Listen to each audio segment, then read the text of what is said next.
Hello, I welcome you all to lecture 15। और आज का हमारा जो लेक्चर है, आज हम देखेंगे यहाँ पे पीरियडिक मोशन क्या होता है, ऑसिलेटरी मोशन क्या होता है और सिंपल हार्मोनिक मोशन क्या होता है। तो चलिए पहले देखते हैं पीरियडिक मोशन क्या होता है।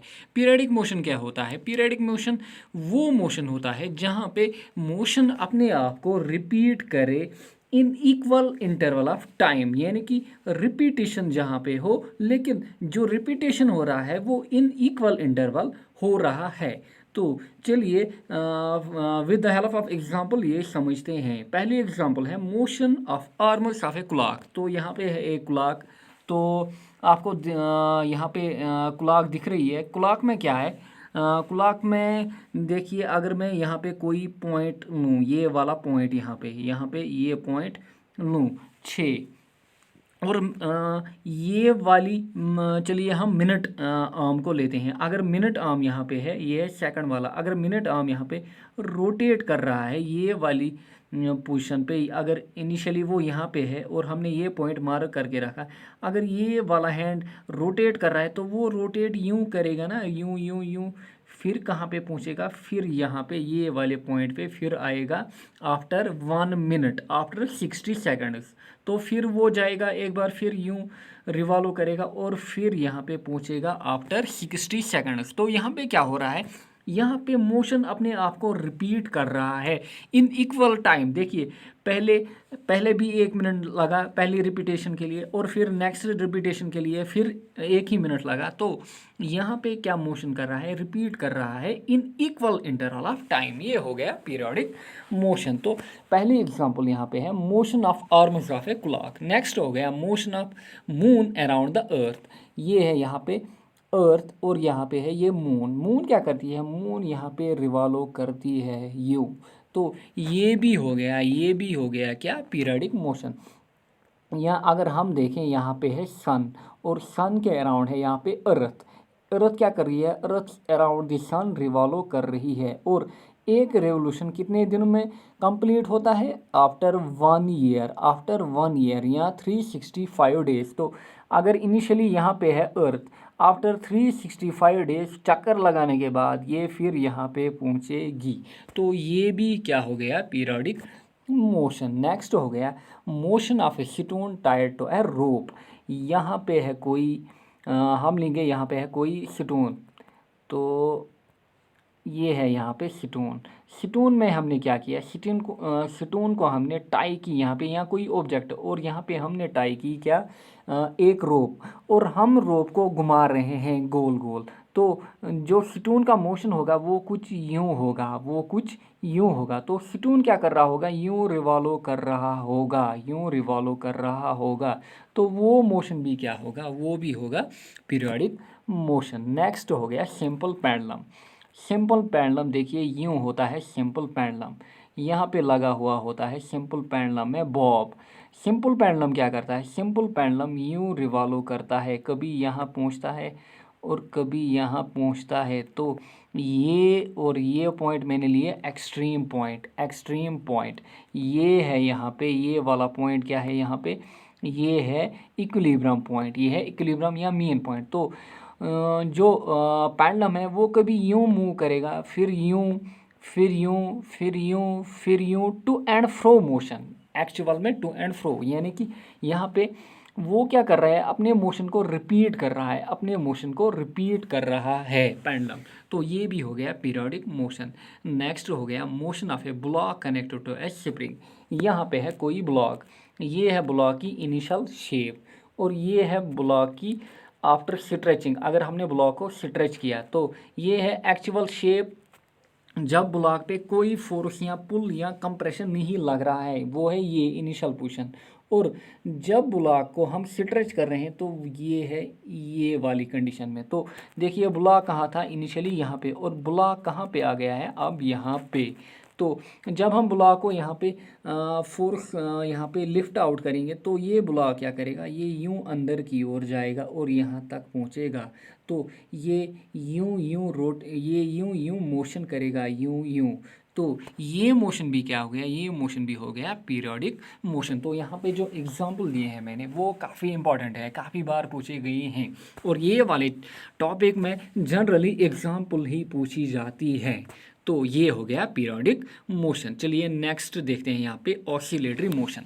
ऑसिलेटरी मोशन क्या होता है, मैं आपको पहले बता दूं, जो मोशन होता है वो या तो होता है पीरियोडिक या तो होता है नॉन पीरियोडिक।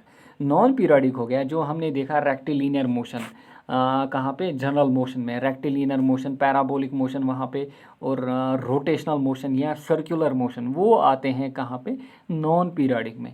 पीरियोडिक देखिए, पीरियोडिक में दो टाइप के मोशन होते हैं, एक होता है ऑसिलेटरी और दूसरा होता है नॉन ऑसिलेटरी।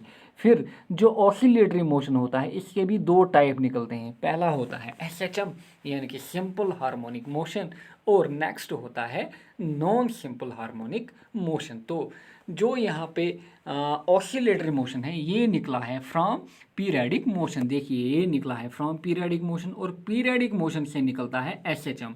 यहाँ पे हमें देखना है पीरियोडिक मोशन, ऑसिलेटरी मोशन और एसएचएम। तो देखिए यहाँ पे ऑसिलेटरी मोशन क्या होता है, टाइप ऑफ पीरियोडिक मोशन। पहले ही यहाँ पे ये क्या है, टाइप ऑफ पीरियोडिक मोशन, जहाँ क्या हो रहा है, जहाँ एक बॉडी मूव कर रही है to and fro, to and fro, to and fro, यह नहीं कि हम बोले अप एंड डाउन या राइट और लेफ्ट, राइट और लेफ्ट, एक पॉइंट के अबाउट। यहाँ पे अगर कोई पॉइंट है, ये है यहाँ पे कोई पॉइंट, यही पॉइंट के अबाउट ऑब्जेक्ट राइट जा रहा है फिर लेफ्ट आ रहा है, राइट जा रहा है फिर लेफ्ट आ रहा है, राइट जा रहा है फिर लेफ्ट जा रहा है। या अगर यहाँ पे है कोई पॉइंट, ऑब्जेक्ट क्या कर रहा है, कभी नीचे जा रहा है कभी ऊपर, डाउन अप डाउन अप। तो ये मोशन क्या हो गया, ये हो गया ऑसिलेटरी मोशन। लेकिन यहाँ पे कंडीशन क्या है, ऑन सेम पाथ, काफ़ी इंपॉर्टेंट है। टू एंड फ्रो मोशन है लेकिन क्या है, ऑन सेम पाथ। ये पॉइंट यहाँ पे अंडरलाइन करके रखिएगा, to and fro and same path about a fixed point. अभी मैंने आपको बोला जो पॉइंट होगा वो होगा फिक्सड, ये पॉइंट के अलोंग या ऑब्जेक्ट राइट मूव करेगा या लेफ्ट, या राइट या लेफ्ट। यहाँ पे मैं आपको दिखा रहा हूँ डिफरेंट पाथ पे, लेकिन ये एक ही पाथ पे हो रहा है, ये एक ही पाथ पे हो रहा है। अबाउट मेन पोजीशन, ये वाली पोजीशन, यहाँ पे एक पॉइंट जो फिक्सड पॉइंट है, ये पोजीशन को हम बोलेंगे मेन पोजीशन। जो एग्जाम्पल है यहाँ पे वो है मोशन इन सैम्पल पेंडुलम। यहाँ पे देखिए एक आता है सैम्पल पेंडुलम और एक आता है motion of block connected to a spring. कहाँ पे, ये आते हैं ऑसिलेटरी मोशन की कैटेगरी में। जो मोशन जो पहली एग्जांपल है यहाँ पे, ये तीन एग्जांपल ये नहीं है ऑसिलेटरी मोशन की कैटेगरी में। जो ये तीन है ये है नॉन ऑसिलेटरी। जो फोर्थ और फिफ्थ सिंपल पेंडुलम और motion of block connected to a spring, ये आएंगी कहाँ पे, ऑसिलेटरी मोशन की कैटेगरी में। तो पहली example motion in a simple pendulum, motion of block connected to a spring. यहाँ पे काफ़ी बच्चे मिस्टेक करते हैं। तो मैं आपको ये समझाऊं, अगर यहाँ पे है कोई क्लॉक, यहाँ पे है क्लॉक, क्लॉक में क्या होता है, क्लॉक में अभी हमने देखा जो क्लॉक के आर हैंड होते हैं, मिनट हैंड, सेकंड हैंड होते हैं, वो क्या करते हैं, रोटेट। तो अगर मैं यहाँ पे लूँ, ये है मेरा मिनट हैंड, ये है मिनट हैंड। मिनट हैंड क्या करेगा, अभी अगर ये यहाँ पे 6 पे है तो आफ्टर 1 मिनट रिवॉल्व करके ये फिर कहाँ पे आएगा, ये फिर 6 पे आएगा। तो ये कभी रिटर्न बैक नहीं जाएगा, ये रिटर्न बैक यूं कभी नहीं जाएगा। आप समझ रहे हो, ये यूं जाएगा, यूं यूं यूं, और फिर यहाँ पे पहुँच के फिर यूं जाएगा, ना कि पीछे जाएगा।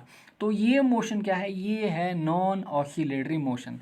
ऑसिलेटरी मोशन क्या हुआ, जहाँ पे ऑब्जेक्ट क्या करे, अगर ऑब्जेक्ट यहाँ पे है कोई पॉइंट, अगर ऑब्जेक्ट यूं जा रहा है राइट तो फिर वो रिटर्न आएगा राइट, फिर left, right left, right left. तो यहाँ पे क्लॉक में क्या हो रहा है, क्लॉक एक ही डायरेक्शन में मूव कर रही है, क्लॉक एक ही डायरेक्शन में मूव कर रही है। तो ये मोशन क्या हो गया, ये मोशन हो गया यहाँ पे ऑसिलेटरी मोशन। क्या हो गया, ये हो गया ऑसिलेटरी मोशन। तो नेक्स्ट देखते हैं motion of block connected to a spring. देखिए यहाँ पे है कोई ब्लॉक और ये है ब्लॉक की ओरिजिनल शेप। अगर हम ब्लॉक को यहाँ पे स्ट्रेच करेंगे यानी कि यहाँ पे पुल लगाएंगे तो ब्लॉक कहाँ पे आएगा, यहाँ पे। यही कंडीशन में कहाँ पे आएगा ब्लॉक आएगा यहाँ पे मैंने अलग अलग दिखाए हैं ताकि आपको अच्छे से समझ आए। तो ब्लॉक कहाँ पे जाएगा, यहाँ पे आएगा। तो जब हम यहाँ पे ब्लॉक को छोड़ेंगे तो ब्लॉक कहाँ जाएगा, यूं जाएगा ऊपर। तो ब्लॉक यहाँ पे आएगा, यहाँ पे जो मैं यहाँ पे डैशड दिखा रहा हूँ। इनिशियल पोजीशन ये है, जब स्ट्रेच किया तो यहाँ पे, और जब पुश किया ब्लॉक को छोड़ा तो वो यहाँ पे आएगा। तो ब्लॉक क्या करेगा, ब्लॉक ऊपर नीचे करेगा। लाइक पहली कंडीशन में यहाँ पे और फिर यहाँ पे और फिर ब्लॉक ऊपर नीचे करेगा एक ही लाइन में। देखिए एक ही वर्टिकल लाइन में। तो ये भी क्या हो गया, ये भी हो गया ऑसिलेटरी मोशन। जो ऑसिलेटरी मोशन होते हैं वो क्या होते हैं, वो होते हैं पीरियोडिक। जो भी ऑसिलेटरी मोशन होता है वो क्या होता है, वो होता है पीरियोडिक। बट यहाँ पे एक्सेप्शन क्या है, जब भी फ्रिक्शन एक्ट करेंगे ना दो सरफेस के बिटवीन, जब भी फ्रिक्शन एक्ट करेगा between any two surface, when our friction will act, तो ये पॉइंट वैलिड नहीं रहेगा, ये पॉइंट वैलिड नहीं रहेगा। हमने क्या बोला, all oscillatory motions are periodic. तो मैं आपको ये समझा दूं, अगर ये है कोई स्प्रिंग यहाँ पे और स्प्रिंग में लगा हुआ है एक ब्लॉक और ये लाई कर रही है ग्राउंड पे, ये लाई कर रही है ग्राउंड पे। तो अगर हम स्प्रिंग को खींचेंगे, ये ब्लॉक को खींचेंगे यहाँ पे, तो ब्लॉक यहाँ पे आएगा। और जब हम ब्लॉक को लिफ्ट करेंगे, जो फोर्स हमारा है वो लिफ्ट करेंगे, तो ब्लॉक पीछे की ओर जाएगा और यहाँ पे पहुँचेगा। तो ये वाली कंडीशन में क्या एक्ट कर रहा है, फ्रिक्शन एक्ट कर रहा है। फ्रिक्शन क्या है, एक टाइप का फोर्स या एक टाइप की रेजिस्टेंस।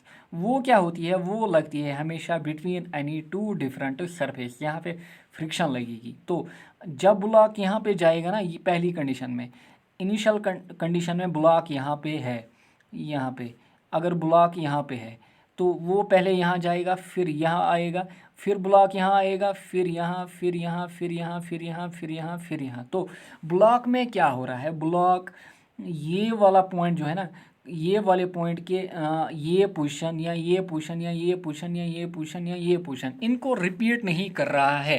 तो ये वाली कंडीशन में हम बोलेंगे कि ये पीरियोडिक मोशन नहीं है, ये पीरियोडिक मोशन नहीं है। तो all oscillatory motions are periodic except कब, जब फ्रिक्शन एक्ट करे। तो नेक्स्ट हम यहाँ पे देखते हैं वाइब्रेशन क्या होता है, ऑसिलेशन क्या होती है। जो वाइब्रेशन और ऑसिलेशन है ये टेक्निकली सेम है, यानी कि फिजिकल सिग्निफिकेंस अगर देखें वो डिफरेंट नहीं है, बट अगर थ्योरेटिकली देखें तो थ्योरेटिकली डिफरेंट है। तो कभी डेफिनेशन मत पूछी जाए, इसीलिए काफ़ी इंपॉर्टेंट है। वाइब्रेशन क्या होती है, वाइब्रेशन में होती है वेरी हाई फ्रीक्वेंसी, और ऑसिलेशन में क्या होती है, ऑसिलेशन में होती है लो फ्रीक्वेंसी। कल मैंने आपको दिखाया था हाई फ्रीक्वेंसी और लो फ्रीक्वेंसी के दरमियान डिफरेंस। ये है हाई फ्रीक्वेंसी वेव और ये है लो फ्रीक्वेंसी वेव। तो देखिए high frequency wave how it is formed, और देखिए लो फ्रीक्वेंसी वेव, ये हमने कल देखा था। तो वाइब्रेशन के लिए हमेशा याद रखिए कि वाइब्रेशन में होती है हमेशा हाई फ्रीक्वेंसी और ऑसिलेशन होती है लो फ्रीक्वेंसी, अदरवाइज दोनों सेम है। नेक्स्ट देखते हैं यहाँ पे सिंपल हार्मोनिक मोशन। अभी हमने देखा ऑसिलेटरी मोशन, तो ये वाली डेफिनेशन को यहाँ पे देखिएगा अच्छे से। तो सिंपल हार्मोनिक मोशन क्या होता है, the motion in which an object moves to and fro. देखिए वही डेफिनेशन ऑसिलेटरी मोशन की, टू एंड फ्रो मूव कर रहा है अलोंग सेम लाइन, फिर वही बट डिफरेंस क्या है, साइज दैट, या कंडीशन क्या है यहाँ पे, साइज दैट जो एक्सेलरेशन होगी ना एक्सेलरेशन ए बॉडी की, तो वो डायरेक्टली प्रोपोर्शनल टू डिस्प्लेसमेंट होनी चाहिए, यानी कि जो एक्सेलरेशन होगी वो होगी डायरेक्टली प्रोपोर्शनल टू डिस्प्लेसमेंट। तब हम बोलेंगे ये क्या मोशन है, ये सिंपल हार्मोनिक मोशन है। या कहीं पे आपको कोई बुक में लिखा होगा कि फोर्स जो होगा, रेस्टोरिंग फोर्स जो होगा, वो डायरेक्टली प्रोपोर्शनल टू डिस्प्लेसमेंट होना चाहिए। हमें पता है कि जो एफ होता है वो होता है m इंटू ए, तभी हम बोलें जो एफ होता है वो डायरेक्टली प्रोपोर्शनल टू ए होता है। सो आई कैन राइट हियर जो ए होता है वो डायरेक्टली प्रोपोर्शनल टू डिस्प्लेसमेंट होना चाहिए, या फोर्स जो है वो डायरेक्टली प्रोपोर्शनल टू डिस्प्लेसमेंट होना चाहिए। कहाँ पे? अगर सिंपल हार्मोनिक मोशन की कंडीशन सेटिस्फाई करनी है तो ये हो गया सिंपल हार्मोनिक मोशन। यहाँ पे क्या होना चाहिए? एक्सेलरेशन होनी चाहिए directly proportional to displacement. Example क्या है यहाँ पे? Motion of needle of a sewing machine of clothes. जो सीविंग मशीन होती है ना क्लोथ्स के लिए, वहाँ पे जो वर्टिकल नीडल लगी हुई होती है ना, वहाँ पे जो वर्टिकल नीडल लगी हुई होती है वो क्या करती है? ये वर्टिकल नीडल वो क्या करती है? वो मूव करती है ना एक ही लाइन में, वो अप एंड डाउन मूव करती है ना, टू एंड फ्रो एक ही लाइन में। तो वो क्या एग्जाम्पल है? वो है एसएचएम की एग्जाम्पल। या motion of a block vertically tied to a spring, अभी हमने देखा कहाँ पे? ऑसिलेटरी मोशन में भी। तो ये भी क्या हो गया? ये भी हो गया सिंपल हार्मोनिक मोशन। तो चलिए यहाँ पे देखते हैं कुछ पूछे गए ऑब्जेक्टिव। यहाँ पे पहला ऑब्जेक्टिव है the motion of hands of a clock is.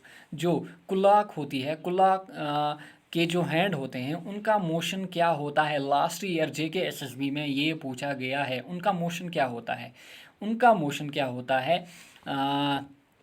Clock, जो हमने क्लॉक देखी, ये वाली क्लॉक, हमने क्या देखा? क्लॉक में जो मोशन होता है पहले ये होता है पीरियाडिक मोशन, लेकिन पीरियाडिक तो होता है और होता है ये नॉन ऑसिलेटरी, क्योंकि क्लॉक में जो नीडल लगी हुई होती हैं वो यूं एक ही डायरेक्शन में रिवॉल्व करती हैं, तो वो तो कभी वापस नहीं आएंगे ना। तो ये मोशन क्या हो गया? Non oscillatory. तो ऑप्शन देखिए यहाँ पे, ऑप्शन यहाँ पे periodic and non oscillatory, option a the unit of frequency. Next काफ़ी बार पूछा गया है unit of frequency, last lecture के रिलेटेड।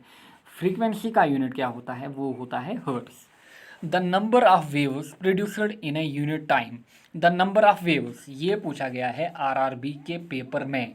तो the number of waves produced in a unit time वो क्या होता है? वो होता है फ्रीक्वेंसी। नेक्स्ट देखिए the motion of simple pendulum is, ये पूछा गया है JKPSC के पेपर में। Rectilinear, rotational, circular, vibrational. The motion of simple pendulum जो होता है वो होता है ऑसिलेटरी या होता है वो वाइब्रेशनल। यहाँ पे ऑसिलेटरी नहीं दिया है आपको, यहाँ पे रोटेशनल दिया है, रेक्टिलिनियर और सर्कुलर। तो कन्फ्यूजन नहीं करना है यहाँ पे। जो वाइब्रेशन हमने देखी अभी, वाइब्रेशन और ऑसिलेशन की डेफिनेशन दोनों एक ही हैं, लेकिन वाइब्रेशन में क्या होता है? ज़्यादा फ्रीक्वेंसी होती है, तो यहाँ पे वाइब्रेशन हमारा रहेगा correct answer. Next the amplitude from the given figure is, यहाँ पे दिया गया है ये है मीन पोजीशन, ये पोजीशन जो है वो है मीन पोजीशन, और मीन पोजीशन से हमें ये डिस्टेंस दी गई है 3 मीटर, और हमें क्या पूछ रहा है? एम्पलीट्यूड। कल हमने देखा अगर ये कोई वेव है और ये है मीन पोजीशन, अगर ये मीन पोजीशन से देखते हैं हम, ये टॉप वाली पोजीशन कितना दूर जा रहा है, कितनी दूर जा रही है वेव, ये टॉप पोजीशन। तो ये top position from mean position ये कितनी आ रही है? 3 मीटर। तो हम बोलेंगे यहाँ पे जो एम्पलीट्यूड है वो है 3 मीटर। ये पूछा गया था स्टाफ सिलेक्शन के पेपर में। तो चलिए यहाँ पे क्या करते हैं हम, इतना ही यहाँ पे इनफ रहेगा ये वाले ऑब्जेक्टिव के लिए। और जितने भी ऑब्जेक्टिव RRB स्टाफ सिलेक्शन में पूछे गए हैं वो हम लास्ट में करेंगे, जब हम अपना जो कंप्लीट कोर्स है वो कंप्लीट करेंगे, कंप्लीट सिलेबस करेंगे, तब जाके हम अराउंड 500 to 1000 टू और भी ऑब्जेक्टिव यहाँ पे देखेंगे। फिलहाल मैं यहाँ पे इतने ही ऑब्जेक्टिव प्रोवाइड क्यों कर रहा हूँ? ताकि आपको एक अंडरस्टैंडिंग हो, जो हम पढ़ रहे हैं वहाँ पे how the question is framed there, इसीलिए 5-6 ऑब्जेक्टिव में हर एक लेक्चर में कराता हूँ। तो चलिए अपने लेक्चर को यहीं पे एंड करते हैं, मिलते हैं नेक्स्ट लेक्चर में। Bye bye.